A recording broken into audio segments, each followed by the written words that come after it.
Okie dokie. Right, if I sit a bit further down like this, you can't see where I got toothpaste on my top this morning. I just like washed it off, but now I've got a big wet patch. So if I sit down here, amazing. Okay, so I've got Ezra here with his little toy, so you might just hear a bit of backing track every now and again. But today I just wanted to briefly share my birth story.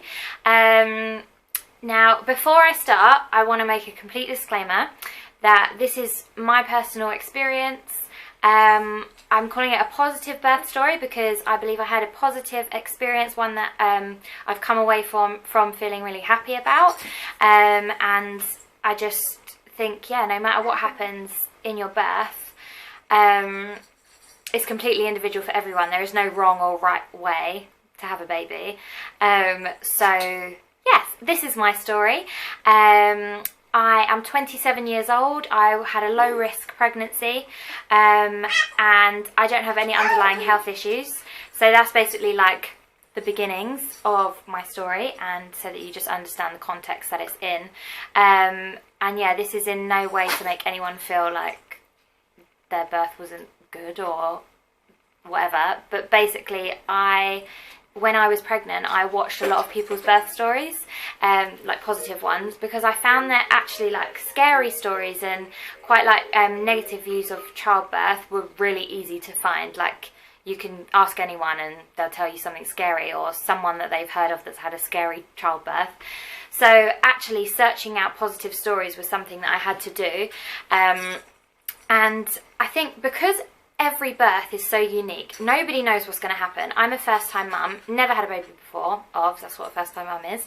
So I didn't know what to expect and anything could have happened, but I just felt like if I at least go into it with a positive mindset, thinking the best, then you're starting off on the right foot. Whereas if I go into it just thinking of all these stories of like the scary things that happen and all the things that you see on One Born Every Minute, then I'll just be stepping into it with so much fear and anxiety and tension, and I just didn't think that was really the best start for me. So this story is basically just to add to the collection of positive birth stories that are out there, and there are loads on YouTube. I'll link to some of my favourite ones below, the ones that I watched and I found just brought me so much peace when I was pregnant.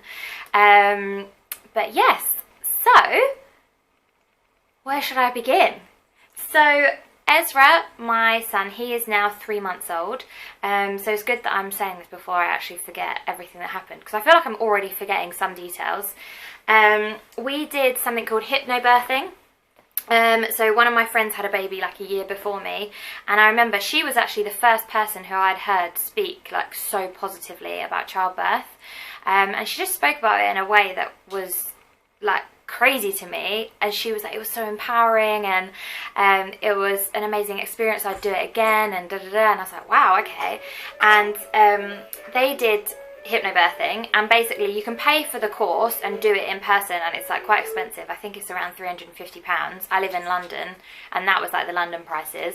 I don't know if it's different elsewhere, but I found an online course with the Positive Birth Company, so I'll link them below as well, and it was £40, and it's like their digital pack, and the lady who runs the course, she's amazing, and all the videos are from her, and it's like hours worth of videos, so it takes a while to get through, but it's so worth it. Me and Isaac did it together. It's just really good because it includes your partner, whoever your birth partner may be. It doesn't have to be your husband or your partner, it can be like your mum or a friend, but it just basically helps the other person have more of a role rather than just like standing by and panicking, I guess. So it helps you just understand what's happening with your body, the science behind it all, and it made me really appreciate my body and really appreciate what God has made it capable of doing. And yeah, it's just incredible. And hypnobirthing is for any type of birth. You can even use the techniques if you've had or if you're having a C-section, or at literally any type of childbirth. Hypnobirthing works for, because it's breathing techniques, it's understanding your body, it's a positive mental attitude. So yeah, I really recommend that. I understand that I've just spoken for like 4 minutes. about nothing to do with my birth story. So let me get into it. So I got to 40 weeks, so I got to my due date, which was the 16th of September, and nothing had happened. My waters hadn't broken. I didn't really feel like I was going into labour. I had seen the midwife a few days earlier, and she was like, oh yeah, baby's not fully engaged yet, we've probably got another week or so. So I was thinking, oh man, like that's quite long. I don't really want to wait another week. It wasn't that long, like you can go 2 weeks over, but in my head you're just ready for the baby to come. And I'd heard a lot of people say that with first time mums that often you'll go overdue, you often go 2 weeks over, things can be slower because your body's not quite like ready for it yet or doesn't really know what it's doing yet. So I was just like, oh man, I just really want the baby to come now. I knew that it probably wasn't going to come on the due date, although I was born on my due date baby. I hope you're enjoying the music. So yeah, got to the due date, end of the day, nothing happened. I was thinking, okay, it's probably not going to happen, but I really, really wanted it to. And I'd read this book called Supernatural Childbirth. I'll link that below as well. Are you okay? 1 second. He was like holding on to his thing too tight and couldn't let go. You got it? Yeah. So I read this book called Supernatural Childbirth, and people have different opinions on this book. Just read it for yourself, decide for yourself. I'm not going to share my opinion on it, but anyway, there's a prayer in the book, and it's like what the husband prayed over his wife to, like, for her labour to begin. And so I was thinking, oh, do you know what, worth a try. So I was like to Isaac, oh, can you pray this prayer over me, because I think it will make me go into labour. And he was like, okay, cool. So it was a bit of like a, I don't know, we weren't super serious about it, which I feel like we actually should have been, but we weren't. And he just prayed this prayer like word for word from this book. And it was basically just praying that I would go into labour in the morning. And lo and behold, on Tuesday morning, so this was Monday, Tuesday now, the next day, I woke up and I was like, oh my gosh. And my waters hadn't broken, nothing serious had happened, but my stomach started to feel like more tense. And I felt like I was having like period like cramps. And so I was like, oh my gosh, maybe this is my body preparing for labour. The prayer actually worked. And I was really excited actually, but I still thought it's probably still going to be a few days. And I was just like preparing. So as the kind of morning went on, so this was like 6:30 a.m. I woke up. As the morning went on, it just started to feel a bit more like, oh, actually, yeah, this is aching a little bit more now. So I thought, oh, maybe it will be sooner than a few days. So my friend came round with her son and we were just like hanging out, chilling. I made some brownies because I wanted to like be up on my feet but also be distracted. Because I think, okay, I'm just going to get Ezra 1 sec. Yeah, so I wanted to like be up on my feet because I thought gravity will help progress things. Keeping active is just good to do if you can. And I also thought that once I'd had the baby, or when I'm in like the big bit of labour, maybe I'd really appreciate some chocolate brownies. I think I actually ate like one now, thinking back, but Isaac enjoyed them.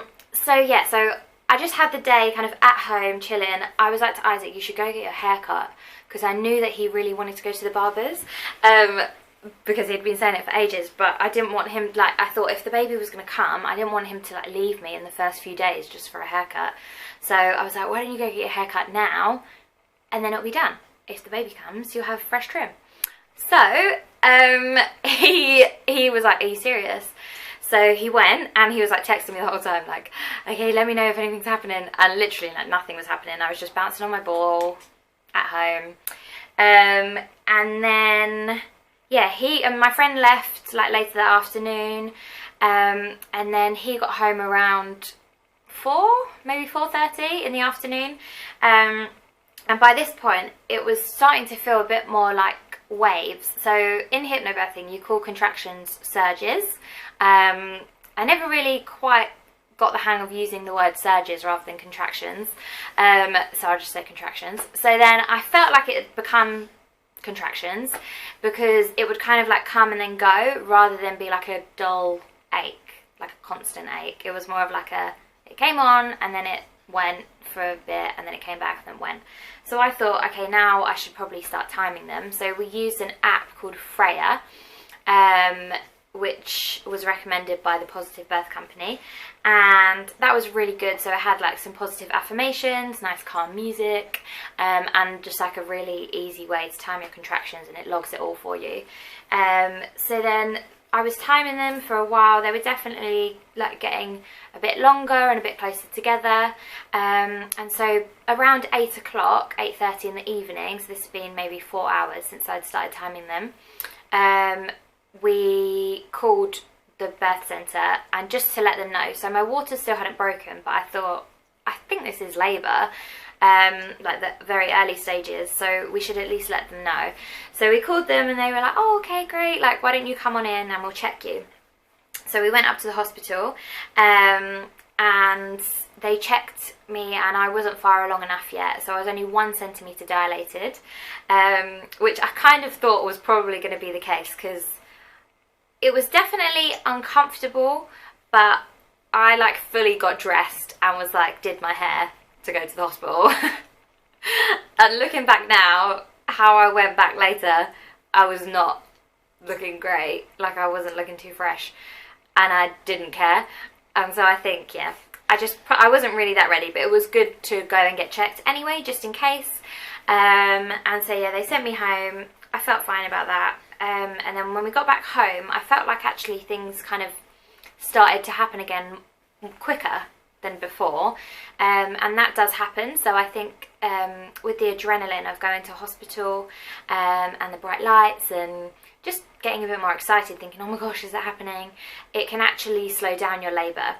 So the best thing that you can do is just keep really calm, keep breathing, and just keep in the zone, like keep your eyes shut if you can, and yeah, just relax as much as possible. But then when I got home, I think I just started to really relax, and then things got a bit more intense. So I like turned all the lights off because I wanted it to be kind of as dark as possible, really. I put Keeping Up with the Kardashians on, as you do, and just to keep my mind off it basically, and I don't really recall actually watching it properly, and I was kind of walking around a little bit, bouncing on my ball a bit, just trying to keep as comfortable as possible, and then it got to maybe around, I want to say 11 or midnight, and we called, so by the time we got home it was like 9:30, so maybe by this point it was, yeah, like midnight. No, must have been later than that, 1 AM. It was a few hours we'd been home, and it was now like the middle of the night basically. So we called back and we said, okay, they're definitely more intense. They were, I can't actually even remember what it's meant to be, but they were I think it's like, they're meant to be a minute long, and you're meant to have 10 contractions, no, however many contractions you're meant to have in 10 minutes, I was having. So yeah, we were like, okay, cool, let's call the hospital again. I think like I'm definitely further along now. So we called back and they were like, okay, well, she was only 1 centimetre when you came in a few hours ago. She's a first time mum, it's probably going to be a little bit slower. So don't come back in just yet. Try and stay at home as long as possible because you're more calm there, you're more relaxed. It's a nicer environment for you, and it saves you the journey. So they were like, why don't you try having a shower or a bath? And I was like, oh my gosh, like that is the last thing I want to do. But I thought I'll give it a go. It didn't really work for me. It wasn't the worst thing, but it just, for me, it wasn't that helpful. But I've heard for other people it has been like amazing. The sun is like proper in my eyes here. Am I in a shadow or am I alright? I don't know if you can still see me. Hopefully you can. Because I really can't bother to refilm this. So yeah, so I had a shower, wasn't really that helpful, and then I got out of the shower and I was like, no, do you know what, I just want to go to hospital. So I actually thought that I would really want to stay at home for a long time, but I don't know, I think because it's such a different feeling to what I've ever experienced before, I think I quite wanted to be in hospital, or like just wanted to be around people who could like tell me what was actually happening, because most of it you're just guessing. I feel like, do I need to move? Okay, wait, it's a little bit bright here, isn't it? The sun is directly in my eyeballs. Okay, sorry, I've just had to move over here because the sun was super duper in my eyes over there. Hopefully it's alright. So, just trying to remember what I was saying. So I had a shower and it wasn't really for me. So we called the hospital and we were like, okay, we're just going to come back in because I just felt like I really wanted to get checked again. I wanted to be there. So we went in, and unfortunately in the birth centre there were no more midwives, so they were already dealing with somebody who was like in the big bit of labour, and they had a really busy ward in like the main hospital, so they had sent some of their midwives over there. So it's really hard to explain, but like the birth centre, I'm not a midwife so I don't really know the technical terms, but it's like a low risk place for you to go, and there are no doctors there, only midwives. So if you need any kind of other care or anything else, then you have to go into the main hospital. But there's only a few midwives on per shift. So yeah, if there's like more than a couple people in labour, then it can mean that maybe you can't have your baby there. So I was like, oh no, like, does this mean I'm not going to be able to have the baby in the birth centre? And they were like, oh no, that's not what that means. But you just need to go and get checked somewhere else and we'll just see how you are. So I went to Triage to get checked, and my waters still hadn't broken, but she said that she could feel them. And, oh, sorry, okay. And I was 3 centimetres at this point. However, you have to be 4 centimetres to be allowed to stay. So I really tried to convince her, but she wasn't having any of it. But she did offer me pethidine. So she asked if I'd had any pain relief up to now, and I said no, I've just had some paracetamol at home. Oh, what's the matter? You okay? Yeah? You okay? You okay? So, yeah, I just had paracetamol and she offered me pethidine. I didn't know what pethidine was, so I said, oh, like what is it? What does it do? What are the side effects? And she was like, oh, it just makes you drowsy, so you can basically go to sleep tonight and maybe you'll be in a better position to have your baby tomorrow. So in my head I was thinking, I want to have my baby now. Like, I don't, obviously everyone does, but I didn't want to like make it longer. Like, I didn't really want to go to sleep. I just thought, can I not just like let it come out now rather than making it all slow down? But then I was quite tired, so I considered it, and then Isaac was like, Emma, just remember the conveyor belt of care. And that was something that we learned in the hypnobirthing course, about how when you take one bit of care or one bit of intervention, it can often then need to lead to other bits of intervention. So if you're trying to not have any intervention, or you want to do it a certain way, like my dream was to have a water birth and do it as naturally as possible. That was my personal choice. I knew that actually taking forms of intervention, if I didn't really need it, was probably not the right decision for me. So Isaac reminded me of that, which was great. And I was like, actually, no, I don't want it. And she said, okay, that's fine. Well, why don't you go for a walk or go home? And I was like, oh, I just thought maybe like she'd let me stay. But she didn't. So I said to Isaac, look, I can't walk around this hospital. It's too bright in here. It's freezing cold. It was the middle of the night. And I also don't really want to go all the way back home again. So we went and sat in the car. Do you know what? This part of the birth story, for me, is such a blur. Like, we were in the car from around 3:30 in the morning till 6:30 in the morning, just sitting in the car park. And it feels in my head like it was about 10 minutes because I kept falling asleep, but then waking up every time I had a contraction. So I thought I'd been asleep for like 20 minutes, and I'd wake up, look at the clock, and it'd been 1 minute. And I just didn't understand what, I think I was like in some kind of zone of like tiredness and focus, and I don't know. I was just letting my body do its thing, but it was uncomfortable. But things were definitely progressing, which in my head just kept me like going and kept me focused and happy. So yeah, then it got to about 6:30 a.m. And I was like, I really need the toilet, so I need to go back in. I just needed a wee. So we went, because I'd been drinking loads as well, because I'd heard it was really important to like keep drinking lots of fluids and keep eating as much as possible, just like little snacks. So I was doing that, but it meant I like really needed a wee. So we went back in, and Isaac was like, there's a toilet down here, why don't you go to the toilet there? And I was like, oh no, I'm just going to go upstairs to the toilet, which is where triage was. And then he was thinking like, okay, cool, she just wants to get checked again, doesn't she? So we walked back in. I'm pretty sure the woman is like eye rolling, like, oh my gosh, these people again. But I didn't really care. So I went to the toilet, and then that is when I lost my mucus plug. So even to this point, I hadn't lost my mucus plug. If you don't know what that is, research it. And so I was like to the midwife in triage, oh my gosh, like, is this my mucus plug? And she was like, yeah, like, oh, well done. And so she said, okay, look, let's check you again. So we checked again, and she was like, oh, you're 4 centimeters, well done. And I was like, oh my gosh, I'm 4 centimeters. I was so happy. So by this point, it was maybe like 7:30 in the morning. And they have shift change at 8 a.m. And do you know what? Like, God totally knew everything that was happening. God had it all in his hands, because if it wasn't for being like shift change, I would have had to have the baby like on the normal ward, or I wouldn't have probably been able to go on to have a water birth, because I wouldn't have been able to go to the birth centre as there weren't enough staff.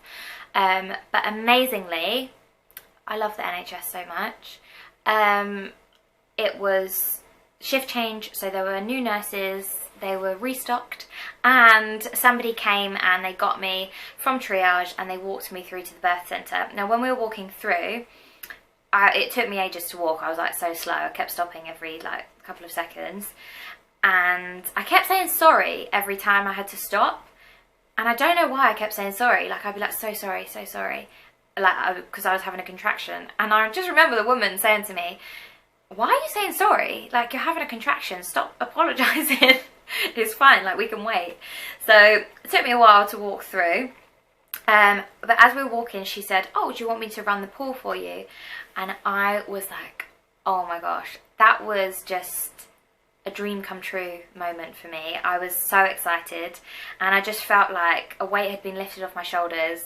I thought, at least for a little while, I'm going to be able to be in the water, which is what I dreamed of and what I really wanted. So I was so happy. I was like, yes, please. And we went into the birth centre. It was lovely. The room that we had in, it was like just like a big room. There was a pool to one side, there was a double bed, there was an ensuite like bathroom area, and we'd visited it before as well, which I also really recommend you doing if you can visit the hospital before you go. So we visited every area. We visited the labour ward, the bit where you would go if you needed to have surgery, the birth centre, just so that you become a bit more familiar with the environment. So if you need to use any different environment on the day, you don't feel like panicked or like, oh, where am I, kind of thing. You're like, okay, cool, I know what's happening. So yeah, walked into the birth centre, everything was great. They said, did I want to try gas and air? And I said, yeah, I'll give it a go. I'd heard that it can make people quite sick, or like feel like they need to gag. And I think I'm quite a sicky person, like I feel sick quite easily, so I didn't think it was going to work for me. But at first, when I breathed it in, I went really lightheaded. I was like, ooh. I remember Isaac being like, wait, is this meant to happen? And they said, oh yeah, like she just needs to take it slow and do it a few more times and like breathe a bit more normally. Because I think I was being a bit tense with my breathing, because I just kept wanting to breathe out and taking like short, sharp breaths in, rather than like breathing in for 4 and out for 8 to keep my body relaxed. But once I got the hang of it, the gas and air really helped me. Not even just with the pain relief, but actually with my breathing. It really helped me regulate my breathing a lot more, because I could take in deeper breaths using it. And I'm not sure how that works, but it worked. And so they showed me how to use that whilst they were filling up the pool. And then now it's around 8:15 in the morning, and I'm getting into the water. So we're now, sorry, on Wednesday morning. So it was Tuesday when it all started. Now we're Wednesday morning. We've gone through the night. So it's 8 a.m, 8:15, getting into the water, and it just felt like the biggest relief. Like, I felt weightless. It was just amazing. And I just remember laying back in the water being like, oh my gosh, I've done it. I've got into the water. And for me, that was a massive like milestone and something I felt really proud of, just because it was what I'd prayed about and dreamt of, really. So yeah, we got into the water. I was leaning back, relaxing. The midwife came in. She was wonderful. Her name was Neve, and she was Irish, and she just had the most calming voice, and I genuinely am so appreciative to her for what she did for us. So yeah, Neve, if you're watching this, doubt you are, thank you, we love you. And I remember laying back and being like, oh, I'm not meant to be lying backwards. Should I be on my hands and knees? Like, I need to let gravity help the birth. And I knew that like leaning backwards wasn't the best position, so I wanted to be like upright. And she just said to me, look, you've had a long night, you're quite tired. Why don't you just relax, get used to the water for a minute, take your time, and then we'll get you into position when you're ready. And then I was like, okay, cool. But literally straight away I felt like I needed to push. And it was the weirdest thing, and I remember saying, I feel like I need to push already, surely not yet. And she just said, look, whatever you're feeling, whatever your body is telling you, just go with it, see how you get on. I was making funny noises. And yeah, so then it started to happen just really quick. And to be honest, all of this was a bit of a blur. But I remember, yeah, having a few like intense pushes, and yeah, Ezra just started to come out. And I remember her saying that I may feel the need to like contract a little bit as well, like not contract, retract, like, so like you push out but also like you feel like your uterus kind of like sucks him back in a little bit. And that happened like twice until he fully came out. And it was just incredible. I felt like we all did it together. I felt like Isaac did it with me, the midwife did it with me. I couldn't have done it without any of them. They were amazing. And it was just the most incredible feeling to actually like push him out. I came off the gas and air and changed my breathing, so we were doing like the I think, well, she said we were all going to do it together, and I don't actually remember. I need to ask Isaac if everybody did it, but she was like, we're all going to do it, Isaac's going to do it too, so we were all going to breathe the same in the moment when I needed to push. But I don't know, I can't remember if people were doing it or not. But yeah, that would have been quite funny if we were all sitting there going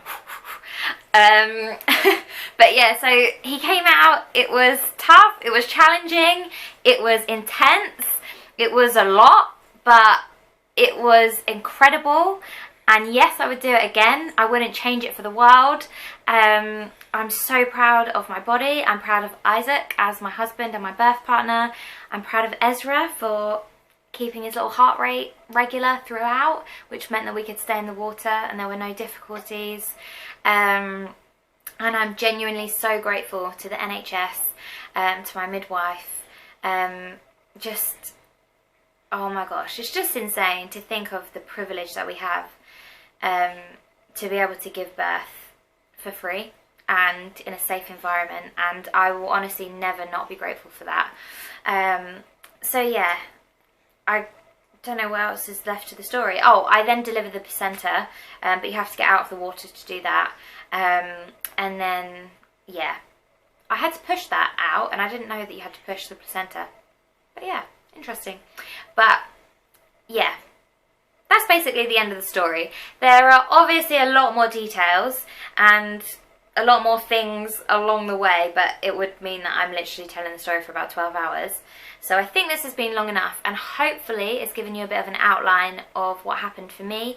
So I was a first-time mum, had a water birth, literally had Ezra in the water. They lifted him out, put him on my chest, and it was the most incredible feeling, and one that I'd just been praying for and dreamt of. And I'd watched other water births, and seeing that moment for other people and then experiencing it for myself was amazing. And if you are hoping to have a water birth, or you're hoping to have any kind of birth, I really do pray all the best for you, and I encourage you to do what's right for you.